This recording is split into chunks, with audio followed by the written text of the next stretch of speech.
যতটুকু ছবি এখনো পর্যন্ত দেখতে পেয়েছি সেখানে একটা থ্রিলার, একটা সাসপেন্স, একটা ভৌতিক কিছু হতে চলেছে হয়তো। তুমি কি বলবে যে টিজারে আমরা কি পেতে চলেছি? প্রথম কথা, অটবি মানে হলো জঙ্গল। তো আমরা একটা জঙ্গল কেন্দ্রিক সিনেমার গল্প পেতে চলেছি, যেখানে একটি মন সেই জঙ্গলে হারিয়ে যায়, তার দিদি তাকে সেই জঙ্গলে খুঁজতে যায়। বাট এখানে টুইস্টটা হচ্ছে জঙ্গলটা হলো মায়াবী। এই জঙ্গলে যেই ঢোকে, জঙ্গল তার মন নিয়ে খেলা করতে শুরু করে। যার মন যত বেশি দুর্বল, এই জঙ্গল তাকে তত বেশি করে হ্যালুসিনেট করাতে শুরু করে। সেই জঙ্গল থেকে তার দিদি কীভাবে তাকে সেই মনকে বাঁচিয়ে নিয়ে আসবে, সেই নিয়েই গল্প অটবি। আচ্ছা, প্রথম কাজের অভিজ্ঞতা একটু সবসময় বরাবরই স্পেশাল। সেক্ষেত্রে কাজ সিলেকশনে কিন্তু মাথায় ছিল যে কাজ সিলেকশনে এই ক্রাইটেরিয়াগুলো আমরা করবো। তবে একটা প্রবাদ আছে, বিগার্স কান্ট্রি চুজার্স। তো আমি এখন নতুন, যেহেতু আমি চুজ করার জায়গায় নেই, বাট আমি ভেরি হ্যাপি যে মধুমিতা আমাকে আমি as a new director, Madhumita এক কথায় কাজ করতে রাজি হয়েছে। সেম ফর সাহেবদা অ্যান্ড ডেফিনেটলি রাহুলদার কথা তো বলবোই।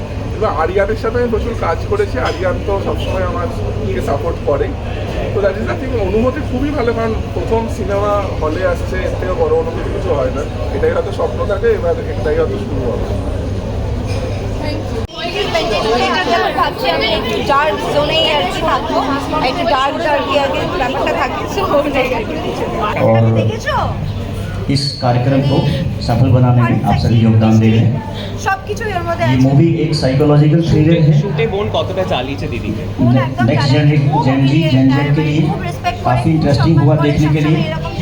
तो मैं रिक्वेस्ट करूँगा कि जब ये मूवी सितंबर में रिलीज होगा तो ज़्यादा से ज़्यादा जन जी के जो लोग हैं, यूथ हैं, वो इस मूवी को देखें और एंजॉय करें। नेक्स्ट ओवर टू আমি এবার রিকোয়েস্ট করবো মধুমিতাকে স্টেজে চলে আসার জন্য, প্লিজ খুব জোরে। প্রথমে সকলকে বলবো থ্যাংক ইউ সো মাচ, তোমরা সবাই এসছো এখানে অ্যান্ড অটবিকে এত ভালোবাসা দিচ্ছ। প্রচুর পরিচিত অপরিচিত মানুষকে দেখতে পাচ্ছি আমার সামনে। আর সবার জন্য একটা কথাই বলবো, ফার্স্টে আমি আমার ক্যারেক্টার নিয়ে একটা জাস্ট ছোট্ট কথা বলতে চাই, যেটা হচ্ছে এই মুভিটা পুরোটাই দুই বোনের গল্পের মধ্যে দিয়ে একটা জার্নি। সো দুই বোন ডিম্পল অ্যান্ড তানিয়া। সো আমি হচ্ছি তানিয়া, অ্যাজ ইন আমার তানিয়া হচ্ছে দুজনেই আমরা বাবা মাকে হারিয়েছি ছোটবেলা থেকে। সো আমার দিদি ডিম্পল মধুমিতা দি। সো আমি প্রথমে সত্যি কথা বলতে আগে যখন জানতে পেরেছিলাম যে ক্যারেক্টারটা আমার করতে হবে, আমি প্রচন্ড টেনশনে ছিলাম, কিন্তু মধুমিতা দি এত সাপোর্টিভ, এত ভালোবাসার মানুষ, আমি জানতামই না, খুব ভালো লেগেছে। সো আমি জঙ্গলে যাই ঝাড়গ্রাম, আর সেখানে চামশুট্টি বলে একটা জায়গায় যে হারিয়ে যাই। তো আমার দিদি ডিম্পল সেখানে আসে আমাকে খুঁজতে, আর জায়গাটা খুবই অদ্ভুত একটা জায়গা, তোমরা সবাই দেখো। সেখানে একটা সাসপেন্স আছে যে যারা সুসাইড করে সেই সব মানুষরা ওখানে এই ধরনের একটা গল্প আছে। তো আমিও চাই সেখান থেকে হারিয়ে যাই। তো সেখানে আমার দিদি আসে আর দেখতে যাও আমি কি করছি। জেনারেলি বোনদের মধ্যে খুবই ঝগড়া হয় সবার মধ্যে, কিন্তু আমরা দুজনের মধ্যে ভালোবাসাও আছে আর ঝগড়াও আছে। ওদের মধ্যে কি সেটে ঝগড়া হয়েছে? আমি আগেও করেছি, অনেকগুলো কাজ এরকম আছে সাংবাদিকের। আমি তো সরি, আমার লাগেনি তো, একবার শুরু করছি। হ্যাঁ, না আমি আগেও করেছি সাংবাদিকের চরিত্র। আমার তো নয় করে অনেক বছর হয়ে গেল। This is the 25th year of my career. তো 25 বছরে এত কাজ, এত চরিত্র, এত কিছু, তো খুব নস্টালজিক লাগে এখন ভাবলে। যখন I look back in to my journey for the last 25 years। তো তবে হ্যাঁ, প্রত্যেকটা চরিত্র তো একটু ভিন্ন হয়, একটু ভিন্ন ধর্মী হয়। প্রত্যেকটা চরিত্র একে অপরের থেকে আলাদা হয়। এটা একটা সাংবাদিকের চরিত্র বটেই, কিন্তু এর মধ্যে একটা অসম্ভব একটা অ্যাডভেঞ্চার আছে, একটা থ্রিল আছে। একটা জঙ্গলের মধ্যে অনেক রকম ঘটনা ঘটে এবং সেটা নিয়ে এই একটা স্টোরি করতে যায়, এবং সেইখানে সে ঘটনার মধ্যে ঘটনার কবলে পড়ে যায়। খুব ইন্টারেস্টিং কিন্তু। So the story telling is really fantastic, এবং খুব ভালো কাজটা। খুব আমরা পরিশ্রম করে করেছি, আমরা স্বল্প সময়ের মধ্যে আমাদের কাজটা আমরা করেছি। খুব ভালো লেগেছে, খুব ভালো এক্সপিরিয়েন্স। আউটডোরে আমরা পুরো ছবিটা আউটডোরে করেছি এবং ওই ঠান্ডার মধ্যে করেছি। খুব আনন্দ করে কাজ করেছি বেলপাহাড়ির জঙ্গলে, এবং বেলপাহাড়ির জঙ্গল খুব সুন্দর। ওখানে কখনো মনে হয়নি যে আমরা এত লং আওয়ার্স কাজ করছি। সাহেব ইনভেস্টিগেটিভ সাংবাদিকতা করে তোমার কেমন লাগলো বলো? এই দেখো তোমরা সকলে এত প্রথিতযশা সাংবাদিক, তোমরা সকলে এত কি বলবো, সো রিনাউন্ড জার্নালিস্ট, তোমাদের সামনে এটা বলতে আমি আর কি বলবো, মানে the way you enjoy your job, আমি সেভাবে এটাকে এনাক্ট করেছি।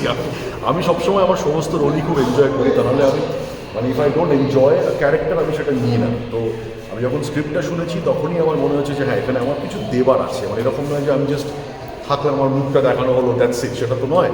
তো এখানে আমার অনেক কিছু দেবার ছিল এবং একটা ইনভেস্টিগেটিভ জার্নালিস্টের অনেক দায়িত্ব থাকে, অনেক কিছু থাকে, তার অনেক কি বলবো যে it's a very tough process, ঠিক আছে। বাস্তবের কোনো সাংবাদিককে অনুসরণ করেছো? Well, আমি there are certain professional secrets I must not divulge. হ্যাঁ তা তো করেছি, দেখো উই আর অবজার্ভার্স, হ্যাঁ আমাদের তো অবজার্ভ করতে হয়, কারণ আমরা তো শিল্পী, আমরা অ্যাক্টার্স, আমরা যদি অবজার্ভ না করি, আমি যেন তোমরা কীভাবে কথা বলো, তোমরা কীভাবে প্রশ্ন করো, সেইগুলো তো আমি অবজার্ভ করেছি, ঠিক আছে। এবং ইনভেস্টিগেটিভ জার্নালিজম একটা টোটালি একটা ডিফারেন্ট সাবজেক্ট, এবং ওটা করতে গেলে, ওটা এনাক্ট করতে গেলে তার একটা অনুশীলন প্রয়োজন। সে অনুশীলন কীভাবে হয়? অবজার্ভ করে হয়।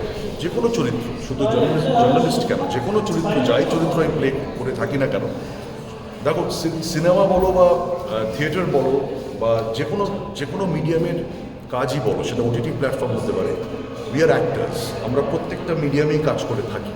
তো আমরা যখনই কোনো চরিত্র করি সেটা বুঝতে হয় যে এই চরিত্রগুলো রিয়েল লাইফ থেকে আসে, অর্থাৎ বাস্তব জীবন থেকে উঠে আসা চরিত্র।